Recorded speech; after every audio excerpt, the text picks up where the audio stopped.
go to the topic. Uh, MEG-10, Block 2, and the content is beginnings of Indian English writing. Beginnings of Indian English writing. Uh, we, as you know, what are the circumstances, what are the situations that led to the emergence of beginning of English writing by Indians. You should have a sound knowledge on it. What are the circumstances that led to the beginning of that led to the emergence of English writing in Indian? Uh, uh, Today we will discuss about how circumstances led to the rise of Indian English literature. uh, how actually what actually discuss about the circumstances that led to the rise of Indian English literature.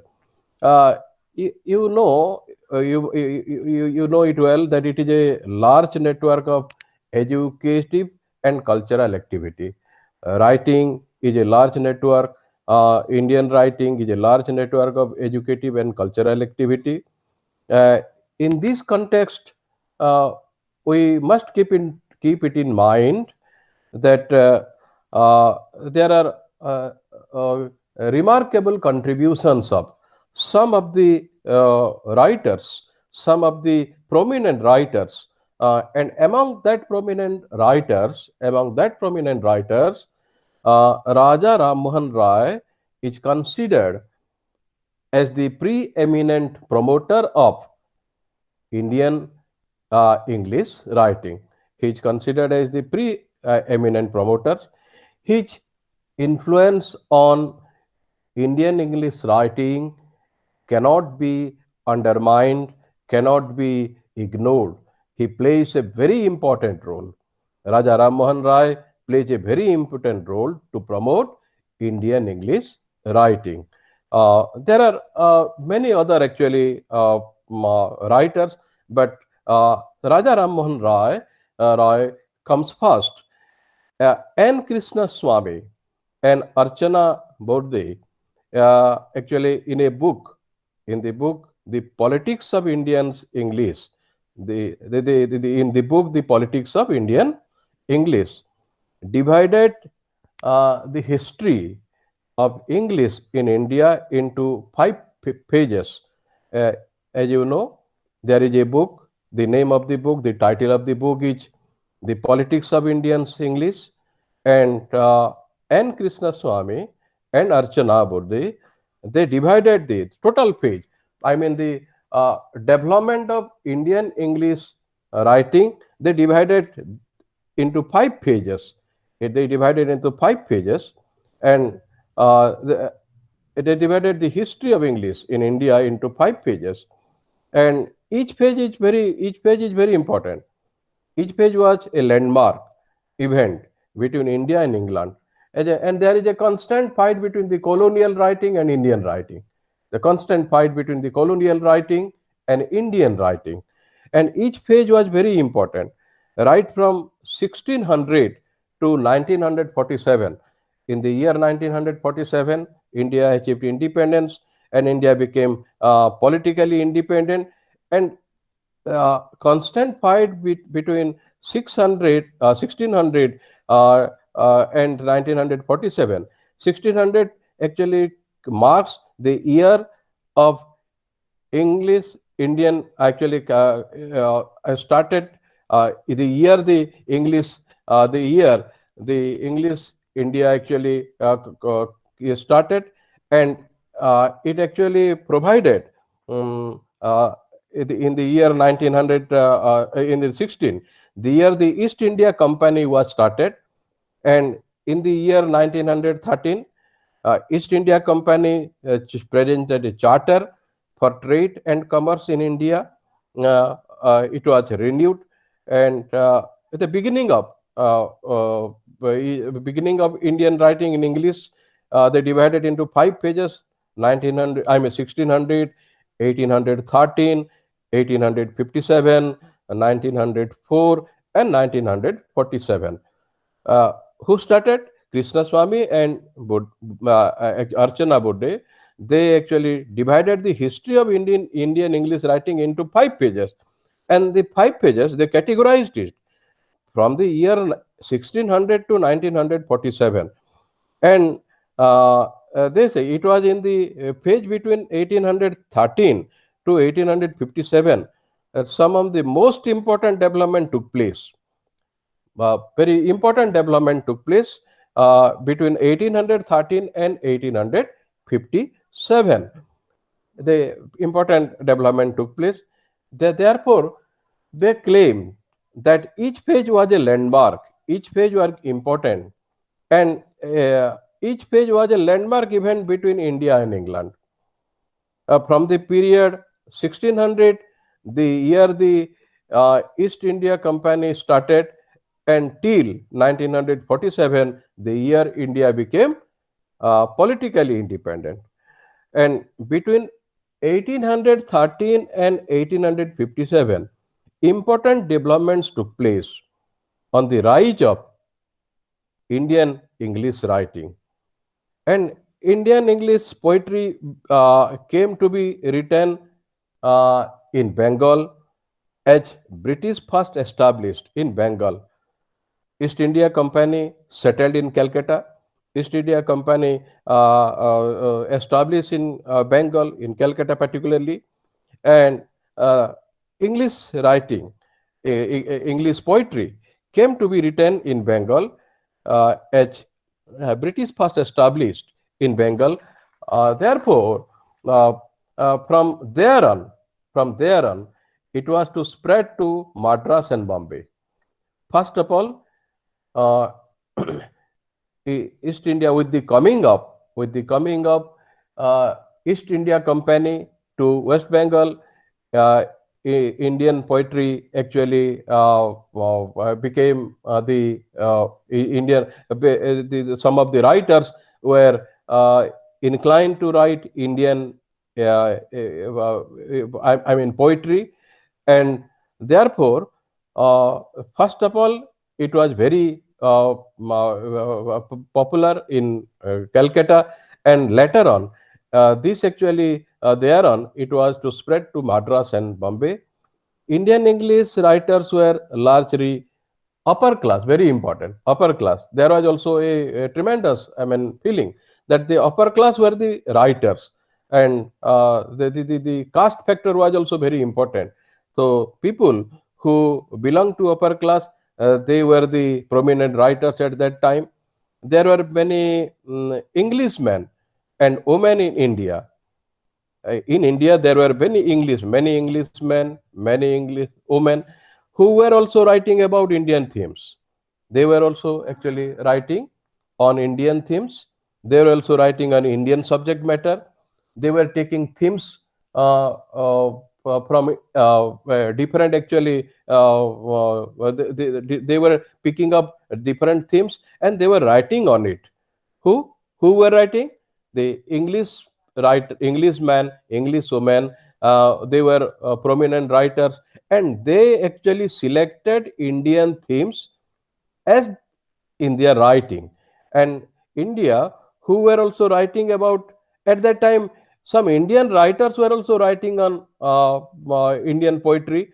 They were writing on Indian themes, and therefore, however, with the passage of time, gradually, with the passage of time, what happened?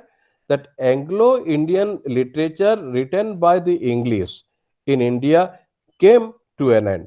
But it continued for a certain period. It continued for a certain period, and Anglo Indian writing came to a stop.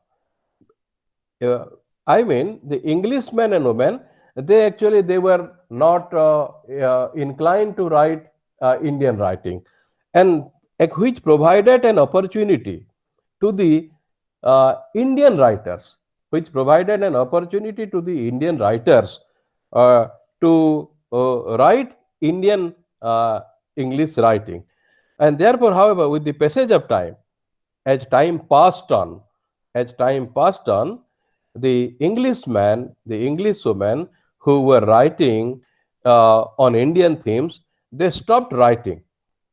Written by English in India came to an end. And then literary activity with various items uh, such as Indo-English, Indian literature in English became popular afterwards.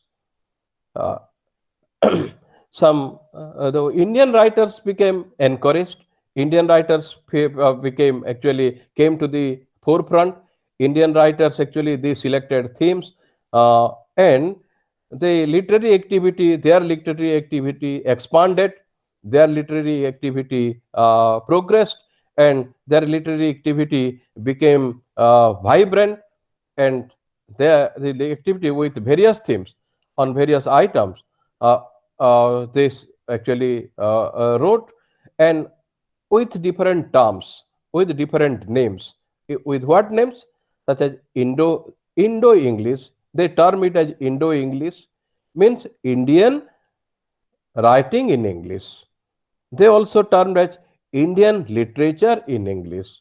Who who actually termed this? The Indian actually writers, the prominent writers who were in the forefront, whose writings became vibrant after uh, Anglo-Indian literature came to a stop. They came to the forefront, and they named it, they termed it as Indo-English and Indian literature. Uh, and it became very popular. At that time, it became very popular. And Indian English is, to speak Indian at that time, Indian English became a global phenomenon. It actually became very popular, and its popularity actually spread, and and there was universal acclamation. So all across the world, uh, the Indian writing was appreciated. The Indian writing was appreciated all across the world.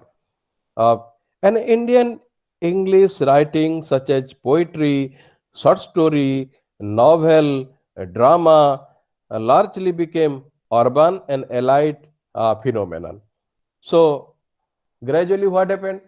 So there was a period. So there was a constant. There was a time when there was a constant tussle between colonial writing and Indian writing, and when the colonial writing they did not feel encouraged to write on Indian theme, the Indian writers actually occupied a different place. The Indian writer occupied a different position. Their writing became very popular. Their writing became very prominent. Their writing became very vibrant, and they selected Indian themes, they selected Indian writings, and they also felt encouraged to write Indian English writing, such as they wrote on poetry, they wrote on short stories, they wrote on novel, they wrote on drama, and largely they selected urban and allied phenomenon, urban and allied subject matters. And Raja Ram Mohan Rai, mm, at that time, played a very important role. Raja Ram Mohan Rai, he may be regarded as the earliest enterprise at original Indian English writing. He actually he was the main promoter. He was the main promoter of Indian writing in English, and therefore, like other nationalists of his time, other nationalists of his time, like Raja Ram Mohan Rai, he was against British rule in India. He did not like that Anglo-Indian writers should be encouraged, should be promoted. He wanted that Indian writers should come forward, Indian writers should come to the forefront, Indian writers should select themes on different subjects, on Indian themes. They should write poetry, they should write novel, they should write short story, they should write on different themes. They should select different themes. Indian themes, maybe it may be urban, it may be elite, but whatever may be, the subject matter. It should be purely on the basis of the Indian theme.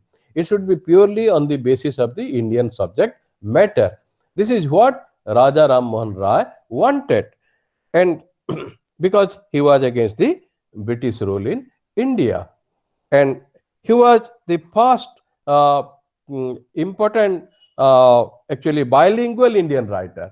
So he, Raja Raman Roy, Raja Raman Roy was writing both in English and in Bengali. He was he was writing both in English and in Bengali. He was the first important bilingual Indian writer to write in English uh, in 19th century. uh, he was very popular as a Bengali writer, and he was very prominent as a writing in English between 1817 and 1820. 1817 and 1820, during the 3 years, uh, wrote Defense on Hindu Theism, translated Veda. Raja Raman Rai wrote Defense of Hindu Theism. He translated Vedas.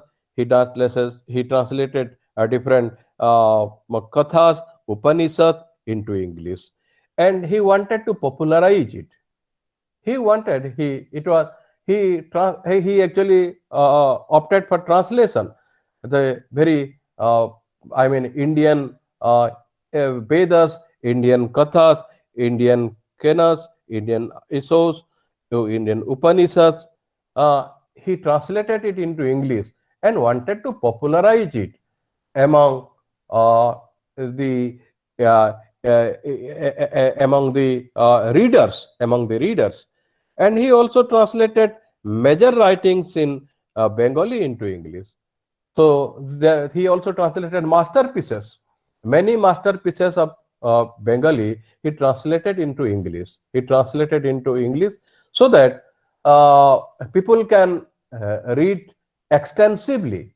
People can read extensively, and people can be aware of our Vedas, our Upanishads, and our masterpieces.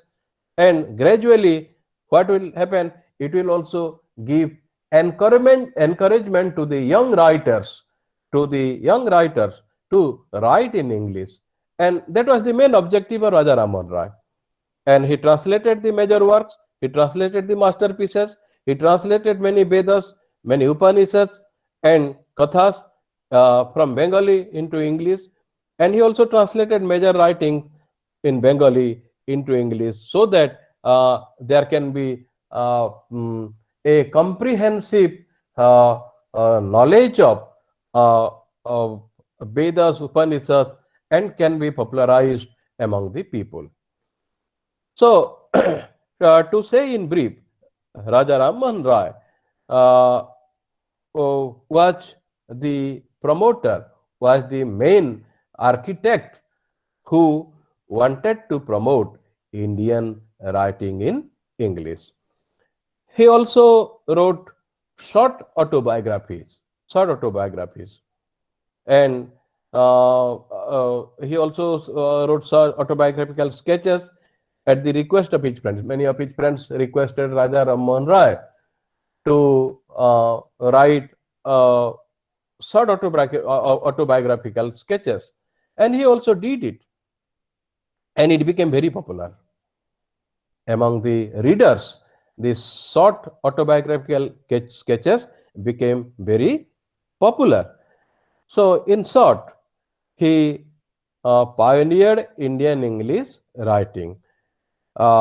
He took an important role to lead Indian English writing in India, popularized it, translated so many masterpieces, and wanted that there should be wide circulations of each translated form of writing into English, so that among the readers there may be enthusiasm, there may be interest, there may be inclination to go for writing on Indian themes.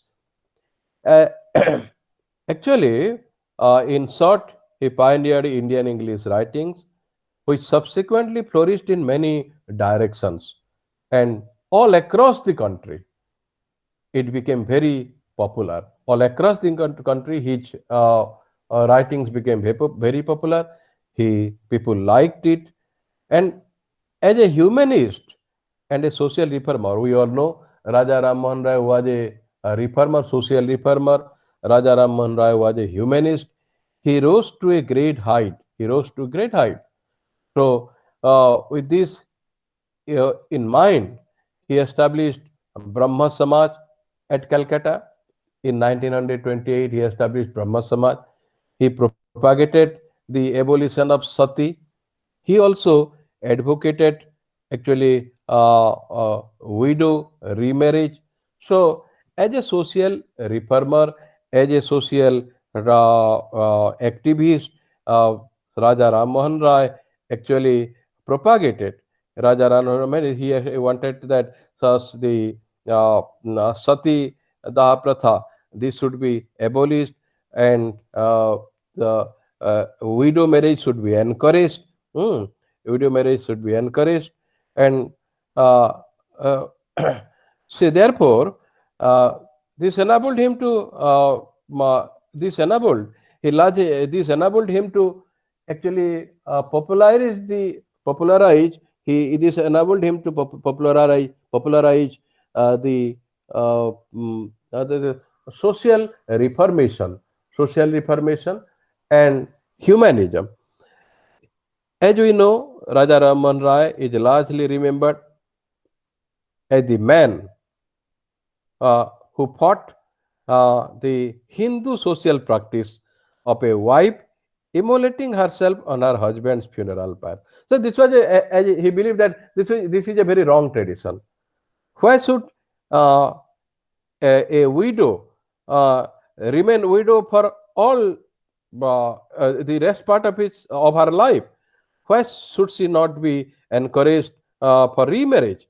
This is what Raja Raman Roy wanted. And as the founder of the Brahma Samaj, uh, he propagated the abolition of sati, advocated uh, widow marriage.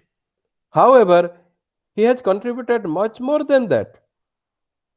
He had contributed much more. As mentioned earlier, as we discussed earlier, he was uh, a man who advocated humanism, who advocated the ill tradition to and aimed at bringing social reformation.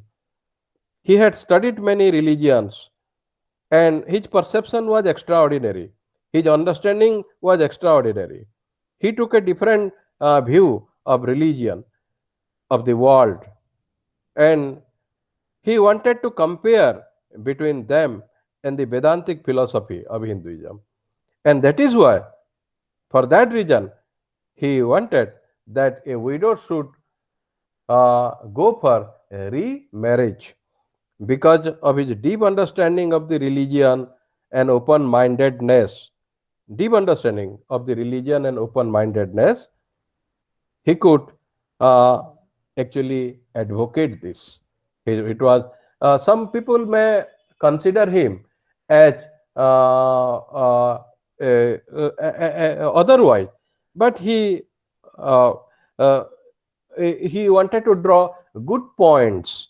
He wanted to draw actually. He wanted to give a humanist approach to the social evils, a humanist approach to the social evil. He wanted to give a humanist approach to the social evil. And therefore, like other nationalists of his age, those who were uh, loving their nation, other nationalists, many, there were, at that time, there were many nationalists. But like other nationalists of his age, his time, he was also against British rule in India.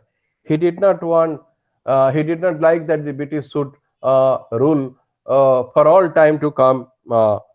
Still, over a long time, he began to realize that India could actually benefit in terms of education and by exposure to Christianity. So he wanted that he also founded the uh, Atmiya Samaj. He was under his editorship. These actually magazines was circulated in the year 1815, and it was a weekly circulation, and they called it a Bengal Gazette under the editorship of Raja Ram Mohan Rai, and he also published many small weekly, monthly magazines, newspapers, and in all weekly, monthly, and newspapers pages, he was contributing English writing, and thereby with this actually endeavor, with this actually attempt, with this actually continuous, idea in his mind, he wanted to popularize Indian English writing. He wanted to promote Indian English writing. So there may be a friends, there may be a question. You may get a question on it. You may get a question on it. The contribution of Raja Rammohan Rai in Indian English writing. You may get a question in a most probable question. You may get it. A contribution of Raja Rammohan Rai in Indian English writing is a most probable question. You may get it, and therefore his contribution cannot be undermined, his contribution cannot be ignored. And like Raja Raman Rai, another prominent Indo-English writer was Madhusudan Dutt. Madhusudan Dutt. And he was also very prominent at that time. Uh, so he was another person who was also associated with Hindu College in Calcutta. Who? Madhusudan Dutt. Here, so Madhusudan Dutt was not that much prominent. Uh, he was a student at that time when Raja Rammohan Rai uh, uh, actually had become an institution in Indian English writing. Madhusudan Dutt was just a student, and he had to leave the institution prematurely because he did not continue in Hindu college. At that time, he was a student, Madhusudan Dutt. He wanted to leave the institution. Ah, so, and he converted to Christianity. He converted to Christianity, and from Hinduism. So see how actually, but an account of his life and new name he acquired under the new religion will be provided.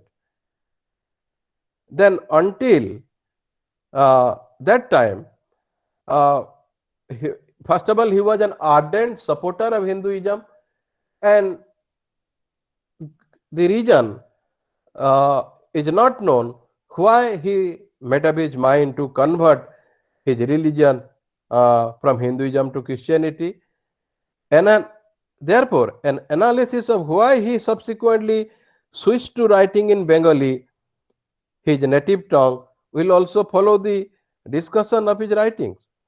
So, but he was not that much inclined to write in English. He was very much inclined to write in Bengali. He also selected Indian themes, Indian subject matters, wrote in Bengali, but gradually, uh, even Michael, therefore, from Madhusudan Dutt, he became Michael Madhusudan Dutt, and became the greatest poet at that time. And the greatest poet, he became Rabindranath Tagore was, we know Rabindranath Tagore often rated. People also rate him, people also compare him with Rabindranath Tagore. And he was responsible for innovating different forms and types. Innovative. He was very, he was also genius writer. He was a prominent writer. But the question is, he was very much inclined, he was very much interested to write in Bengali, but he was selecting Indian themes. But gradually, by the influence of Raja Rammohan Rai, Madhusudan Dutt uh, also wanted to write in English and became one of the uh, important Indo-English Indian writers writing in English.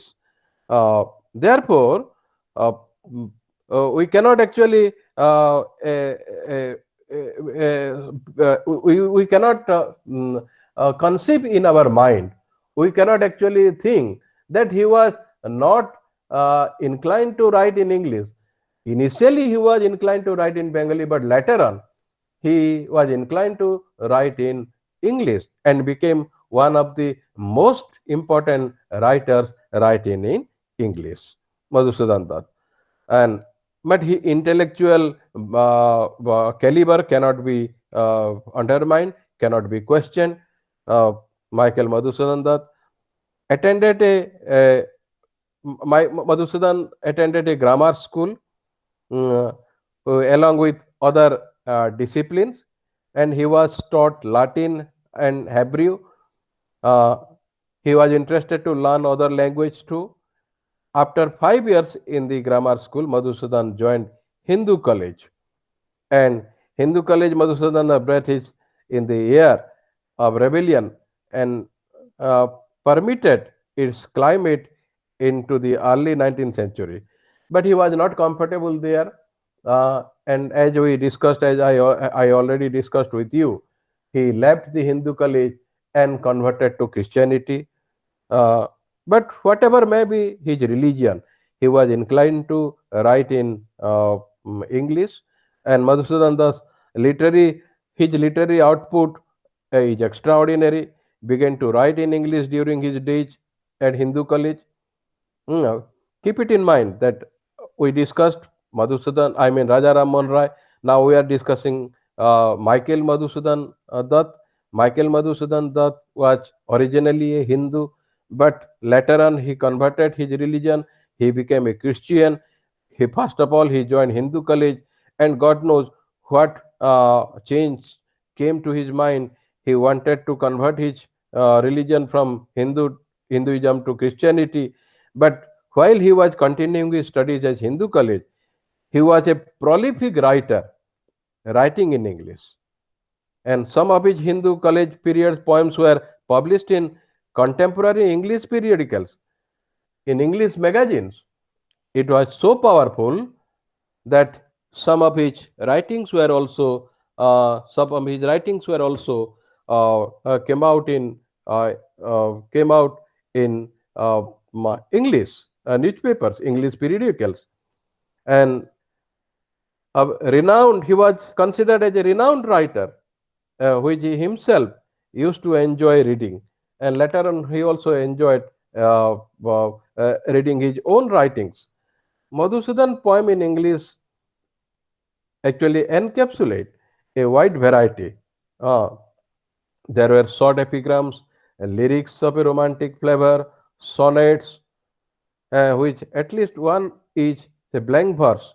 So, uh, to speak in brief, he was Madhusudan Dutt was a prolific writer.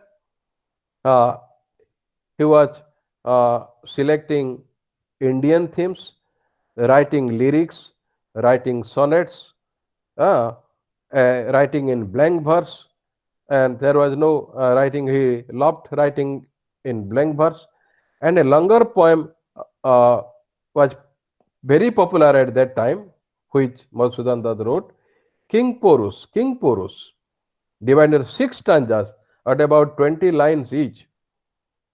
Unfortunately, King Porus remained as unfinished verse tale, written after the manner, and but it was actually unfinished. It was not that much popular, uh, uh, and gradually, uh, uh, actually, he did not like to write on. Madhusudana did not like to write on lyrics, write on sonnets.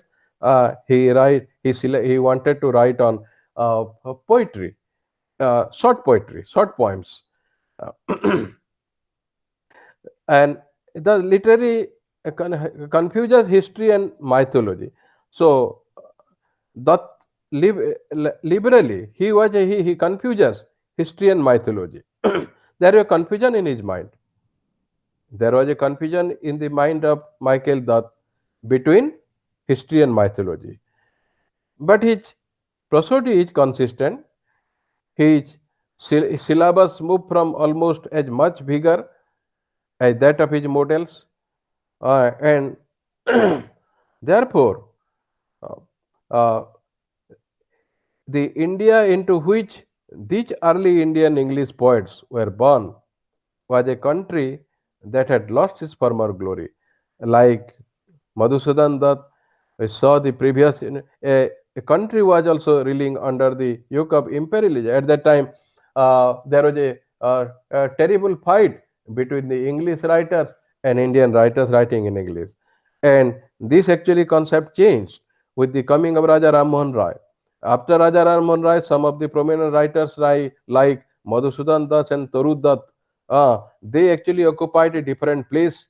They occupied a different position. They occupied a different place in Indian writing, and uh, both the freedom and glory had become relics of the past, and the country was now a mere weak colony.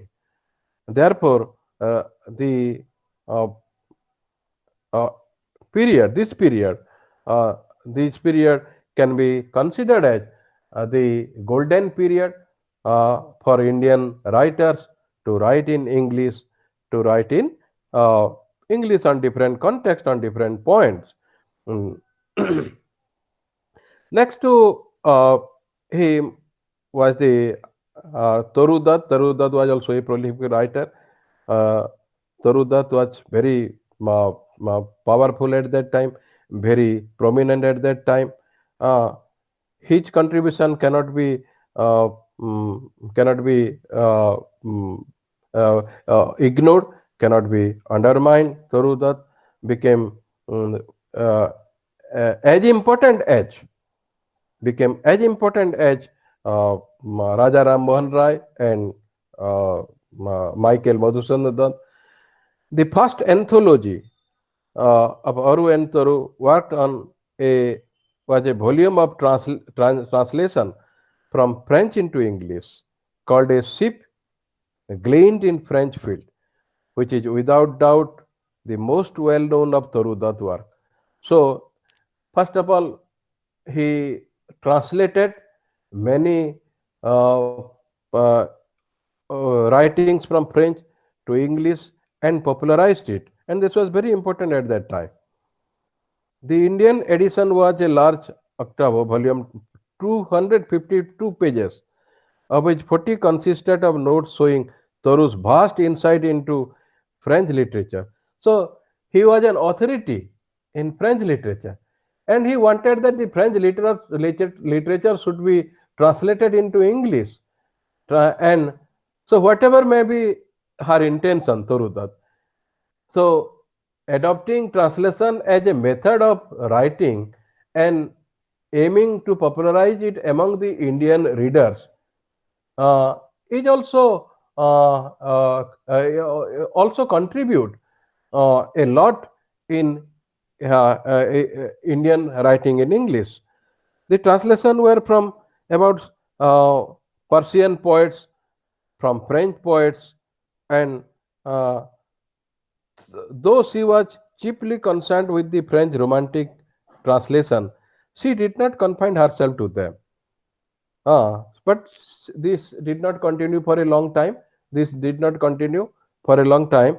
She later on, uh, she wanted that she should also write on Indian themes. She should also write on Indian subject matters, and it should be popularized among the readers.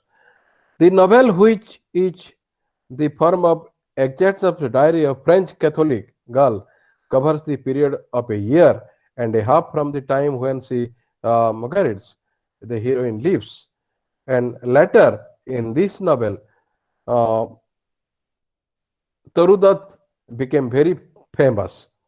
The other work of repute by Tarudat, again published posthumously after her death, many of his writings were published after she died, was the ancient ballads, legends of Hindustan.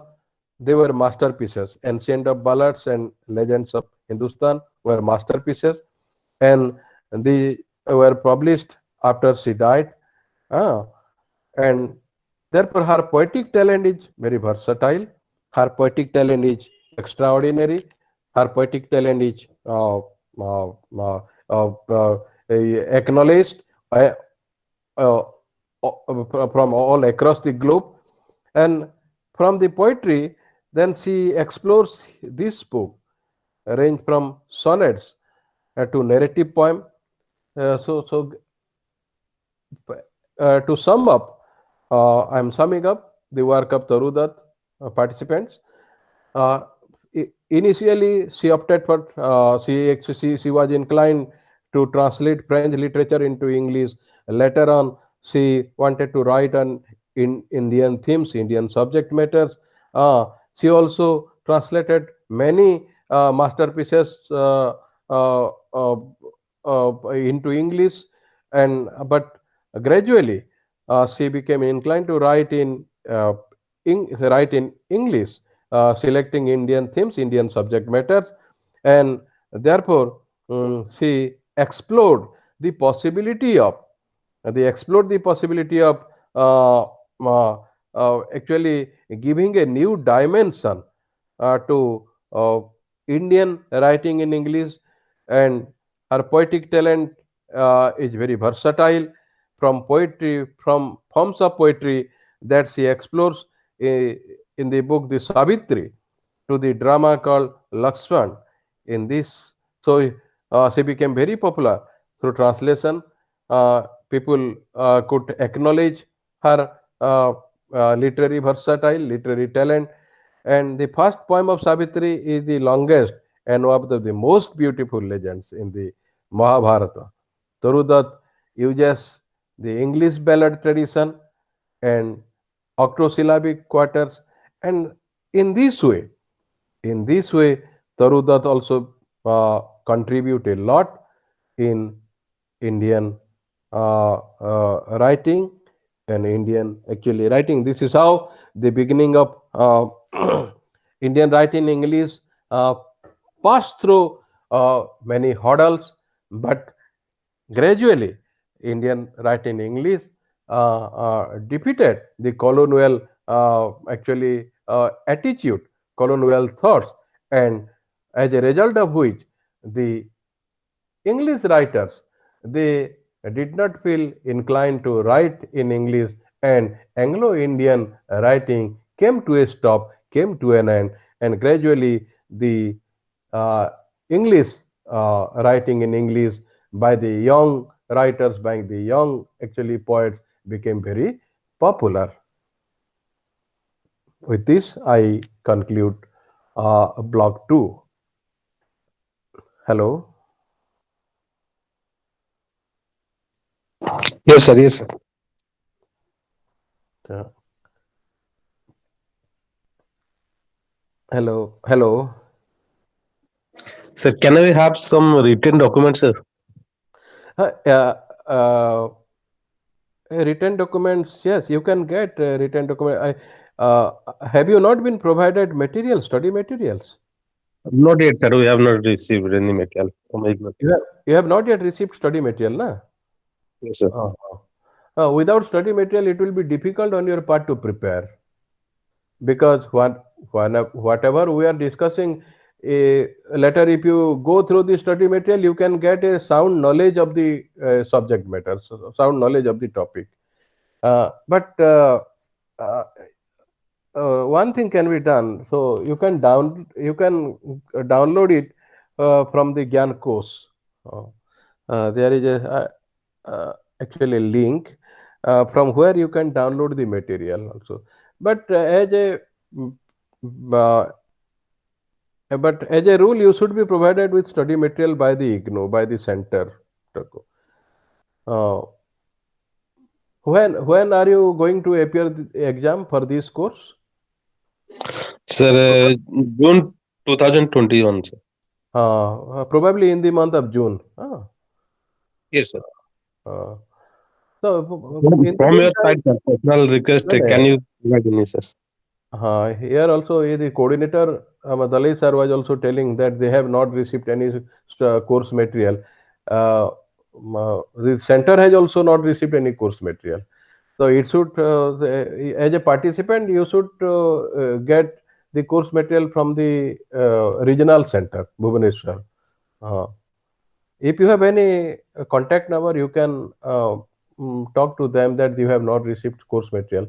It is their duty to send you the course material in time so that you can read.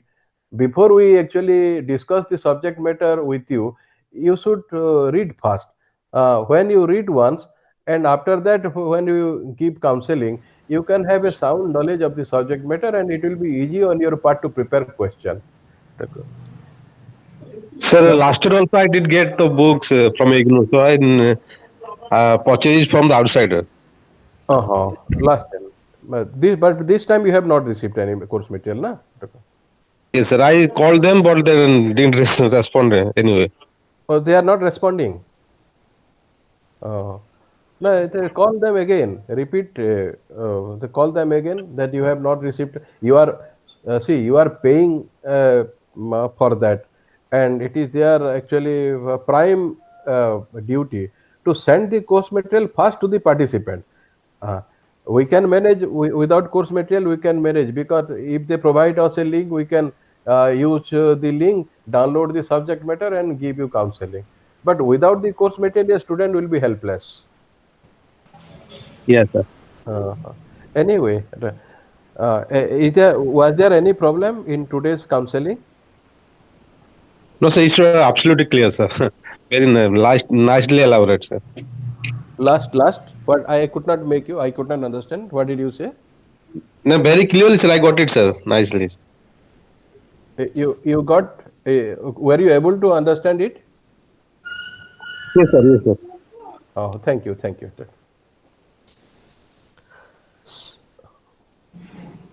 So, sir, last class we were not about to the classes schedule, sir. So, can I get the recordings of our class, sir? Hello. Also, last class we are not present, sir. We are not aware about the classes. About MEG 11. Yes, sir. Yes, sir. MEG 11. Yes, MEG 11.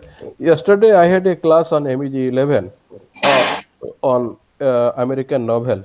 Uh, We didn't find the link, sir, so I could not attend. Is there any recording, sir, of your classes, or I can get the? please talk to Dalai sir. Dalai sir, he can actually guide you. But if you say I can repeat that class, if it is possible, I can repeat that class if Dalai sir allows. Okay, okay. Sir, Thank you. recording is Thank already you. there. We can share the recording. Okay, the Ha, entire ha, ha. class has been recorded, and the recording is there. And it will be better if they write to RC Bhubaneswar. Anyone Hmm, interested for any recording of the class, it hmm, should be hmm, in proper channel. Actually, the recordings are in the custody of the RC Bhubaneswar. And hmm, if hmm. you write to them, simply mail them requesting that we need this particular recording. And so if they agree, if they approve, I can send through WhatsApp. That will be better. Okay, Okay. so nice, sir. Thank you, sir. Thank you all.